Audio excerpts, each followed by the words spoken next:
You are listening to me talking to myself.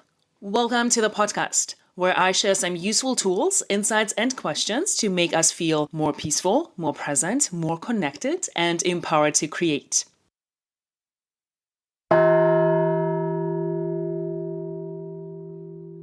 You may not know this, but everyone has a story they tell themselves about themselves. It is a fully developed story with a title, a beginning, a middle, and a conclusion. The conclusion is the self-concept that we end up living by. It is the whole of who we see ourselves to be. Stories define us. To know someone well is to know their story, the experiences that have shaped them, the turning points that have tested them. When we want someone to know us, we share stories of our childhood, our families, our school years, our relationships, our goals and accomplishments, our lessons, our religion, our political views, and so on. What is your story? If your life was a story, what would the title be? Very often, titles sound like, I'm constantly in a rush and looking for something. I'm always busy and I'm always working. I do not know what I want. I am looking for my ideal job. I am looking for a job that will make me happy. There is never enough money. Other people do not see my worth and my value. I need to take care of everyone else. Other people do not understand me. My life is exhausting. If I only had more time. I do not know where I belong. I can't figure out how to make money. I'm constantly comparing my life to other people's lives. I just love food too much. I will never have my ideal weight. I have tried everything and it is not working. One day I will. I will start tomorrow. I can't let other people down. I hate my job, but I need money. I am exhausted, but I also can't take a break. I do not belong here. I do not know how to attract right people. I will be alone forever. Life would be better if I would be skinny. I am not skinny, therefore I do not matter much. This was my story around 10 years ago when I was modeling, and you're obviously always too fat. You go into the agency and they take measurements weekly and tell you all possible things that are wrong about your body and you need to change. And especially when you are 15 and you do not have that strong identity yet of who you are and what your values are, this shapes your thinking quite a lot. So being skinny really mattered. And because I wasn't, I didn't matter very much. It was about how unacceptable I was as a human being because I wasn't thin enough. It was about feeling horrible, fat, and not good enough. My story was about how I could not figure out how not to eat, and therefore I couldn't have an amazing life. It was impossible to live a great life if I'm not thin. And on top of that, working in the fashion industry where you're constantly judged for your appearance and the size you're wearing does add to your story. This was my story for many years before my values, lifestyle, and mindset changed. And when I'm thinking about it right now, it sounds funny and such a waste of time and energy. But I'm also glad I had this experience. So just observing all those negative stories we have about ourselves that have been playing as a narrative in our mind for many, many years. It's almost as if we believed it had to be true because we have heard them and told them so many times. Another funny story that I had about myself was when I started teaching yoga, that yoga teachers do not lift weights. And I felt ashamed to say that I go to the gym every day and I love lifting weights. There was no reason for that whatsoever. Only reasons and limitations I created in my own head. So it's interesting to explore our stories. What is your story about your past? Your past no longer exists except in your mind. All you have is now. The past is over and the future is in your imagination. All you have in this moment are the thoughts you are thinking about your past. If you are thinking about your past, that isn't your past. You're thinking in the present moment. Your past is over. The only way your past exists at all is in your thoughts about it now. Otherwise, it does not affect you in any way. But your thoughts right now about your past do affect you. Your past no longer exists except in your mind. So when you think about your past now, what is it? It's your story about your past. If you had no memory of your past, it would have no influence on you in terms of your current thinking. You wouldn't know what happened to you as a child, your relationship with your parents, your struggles in the past, your past relationship with yourself. If somebody asked you what happened to you when you were a child, you would tell your story, your version of your past. If somebody asked your mother or your father or any of your family members, they all would have different versions of your past. My mom gifted me a book for my 30th birthday with pictures of me from my childhood till now.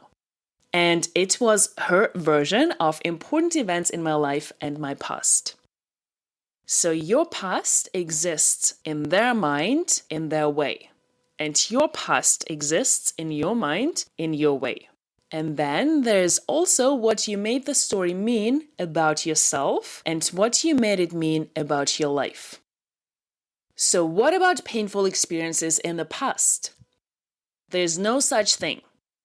You have a feeling that you experience in this moment. It's not an old feeling. It's not a feeling from when you were a child and you're experiencing it again now. There is a feeling you had when you were a child, and that's over. Then there is the feeling you have now.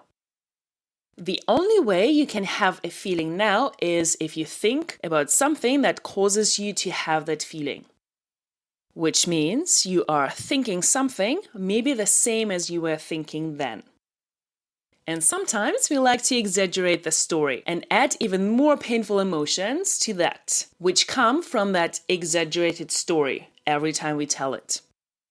You're not experiencing the pain from your past. You are experiencing present pain, the pain you are creating with your mind today. It may be similar to the pain you felt back then, because you're unconsciously thinking the same thoughts about that experience or circumstance or person. But it is not the same pain. It is new pain, pain in this moment, pain that you are creating with your current thinking. And that's a great thing to know and gives us our power back. You cannot experience pain from your past. What happened to you in your past is over. The only pain you're experiencing is the pain you're creating now. And you might be thinking, I had this horrible experience. How is it possible that it is not affecting me now? And yes, whatever we experience in our life, our body and mind remember everything. And there are some other tools that could be useful to process this experience. If you've had physical trauma, post-traumatic stress disorder, or anything related, those are out of the realm of what I'm talking about. You might choose therapy or other tools to heal that. However, a big part of the pain we experience right now is in what we think about this experience and how we keep bringing that pain or uncomfortable emotion into the present moment with our thinking, which can be changed. The only way that person or circumstance can affect you now is if you think about them in a way that is harming you. If you think a thought that creates pain. If you create a situation where you're currently a victim of this experience. If you feel shame now, it's not because of what happened to you in your past. It's because of what you're currently thinking about what happened to you in your past. You keep recreating that pain and giving your power away to that person or circumstance. So we keep torturing ourselves and our minds and recreating that emotional abuse. And to know that gives us freedom. Because those people and circumstances have no more power over us. So it's just important to understand how we are still experiencing that pain or uncomfortable emotion today.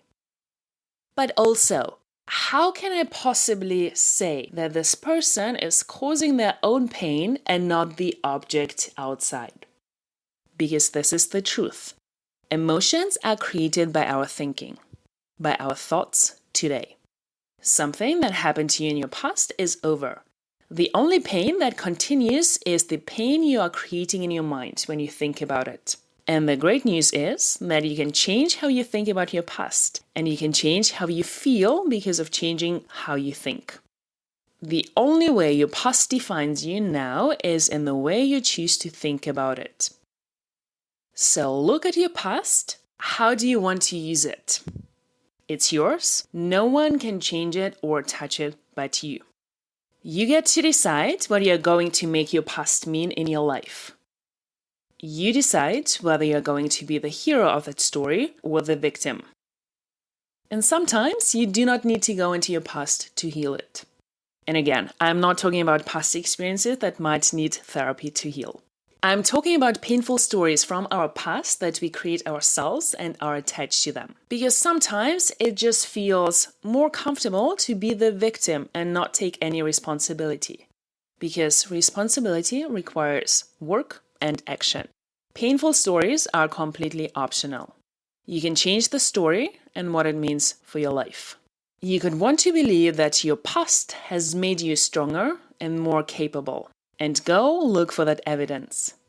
And then retell the story in a way that ultimately serves you, that gives you thoughts to create feelings of positivity and empowerment. You get to decide what you bring into your future.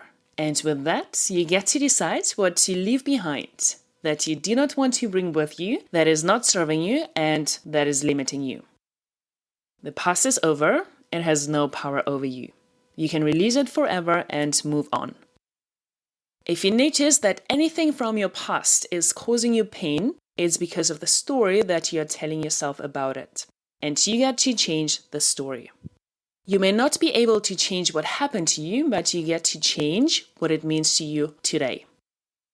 It is in our power to change the story of our past, changing what it means and how we want to focus on it moving forward. So without changing anything, how do you want to define your past? There are many thoughts we have now that come from thoughts we were taught in the past. And those are not thoughts we have consciously decided to think, but thoughts programmed into us at a very young age. We are used to thinking those thoughts that we do not even realize they are there. Some of them are good and do not need to be changed, like it's good to look both ways before crossing the street. But some of them are not useful, and we do not realize we have them. Thoughts like, I'm not disciplined, meditation is hard, I can't plan, drinking is the only way to have fun and socialize. Healthy food does not taste good. I have never done that before, so it might not work. So think about all the thoughts you have adopted from your past without realizing it. So when you look at those thoughts, it is important to know that even though those thoughts feel true, they are completely optional. Your past doesn't equal your future. Your past successes and failures do not predict your future successes and failures unless you believe they do. What you were taught when you were young feels true, but that's only because it's familiar, not because it is true. So question everything. Is this something you want to believe? Or do you want to change this program's belief? Question all of them. We spend a lot of time arguing with our past without realizing it. We believe it should have been different. My parents should have been different. I should have been born somewhere else. My childhood should have been different. I shouldn't have said that or done that. And those are always lies. The past should have been exactly as the past was. If we argue with reality, we argue with our past, and we lose, but only 100% of the time. So our power lies in what we will make it mean today. To sum up, our past no longer exists except in our mind. All we have is now. The past is over and the future is in our imagination. All we have in this moment are the thoughts we are thinking. When creating from the future, the way we talk to ourselves and tell our story is very important. We can think we are telling ourselves thoughts that will help us create the results we want when they are actually holding us back from our growth. When we become aware of how we are talking to ourselves and start listening more carefully, we can identify the ways in which we are hindering our growth. We are missing out on the abundance that we are right now. We do not want to be identifying ourselves in the relationship with our past. We have to be our future self before we can create the results. We want to identify ourselves with who we most want to be. Start being the person that has the things that you want to create in your life. So ask your brain to watch its language. And when you notice yourself saying things that you wouldn't be saying if you had the result you want, stop saying those things. Create from your future and talk to yourself like you are the most precious, amazing, and awesome person in the world, because you are. So when you're creating your new story, what are your thoughts about you? Who are you? How do you answer this question? Pause and think about it. I am. Do you think you are your name, your profession, your gender, religion? What do you think about when you think of you? I'm Jewish, and this has a lot of interpretations. However, I've always believed that it's unique, and this belief serves me. How we see ourselves is the most important part in what we will do and the results we will get in our lives. We tend to think that who we are is something separate from what we think. We do not realize we are creating who we are by what we think. Often, we are so convinced of who we think we are, we do not realize that it is completely changeable. Yes, we can change who we are by what we think about who we are. We get to decide how to define ourselves. It doesn't matter what other people think about you or even know about you. It doesn't matter how much evidence they have about what you have done and how they use that to define you. It still doesn't define you. You are only defined by how you think about yourself. So explore those beliefs about yourself that are optional. Thoughts like, I'm just not ambitious, I'm not very confident, that's just not who I am. Those thoughts are not harmful or bad, but they are also not very useful. They indicate observations that you might think are true but are actually optional. How you think about your life and the life you are living will also determine how you show up and live in the world. Life isn't something that just is. Life is what you create with your mind. So how you think your life is how your life is. Instead of looking around you and into the past for things, jobs, partners that already exist and recreating what already exists and what we know, decide what you want on purpose and then go and create that. If you can't find a game that you like, create one. If you can't find a job that you like, create one. I definitely created my life and my job I have by deciding on purpose what I want to do, how many hours I want to work, how much money I want to make. Make a list and be as specific as possible. It's not the job market and not your past that determines what is available to you. It is not some external force determining what is possible. We always find what we are looking for. So make sure you're looking for something you want. Ask yourself, what do you want? If you could have any job you want and make the money you want, what would you do? Do you believe what you are told who you are instead of discovering who you actually are? So what do you want your story to be? What if I told you that your story could be anything you decided to write about yourself? What if you could tell your story based on your future instead of telling it as an interpretation of your past? What if you could decide to change your title and the contents of what you think about yourself, your life, and your story? Sometimes it might feel as if you don't have a choice. You might feel like you are bound by the mistakes or efforts or circumstances of your past. And this is not true. You can change your story, you can change your thoughts, you can change your past, and ultimately, you can change your life. It is tempting to fantasize and want to start with all possibilities and how amazing life is right now. However, it is important to find your current thoughts about yourself, your life, and your story first. You must be honest and tell yourself the truth. It will not be comfortable, but growth is not supposed to. You will know if you have it right by the current results you are honestly looking at in your life. If you struggle with money, you have a sad money story. If you struggle with your body, you have a story about that. If you are unhappy, you have a story causing that. Find your stories first before you try to write a new one. We need to uncover those beliefs and stories that hold us back first. Awareness is always the first step.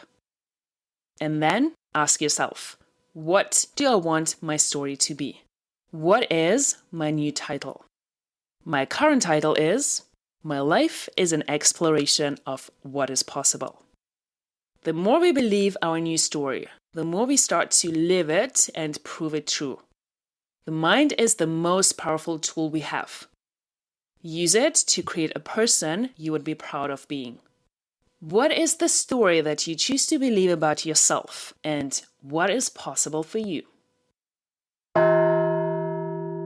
Thank you for being curious. If you enjoyed listening, rate, review, subscribe, share, and join the conversation. Do not miss out on yourself.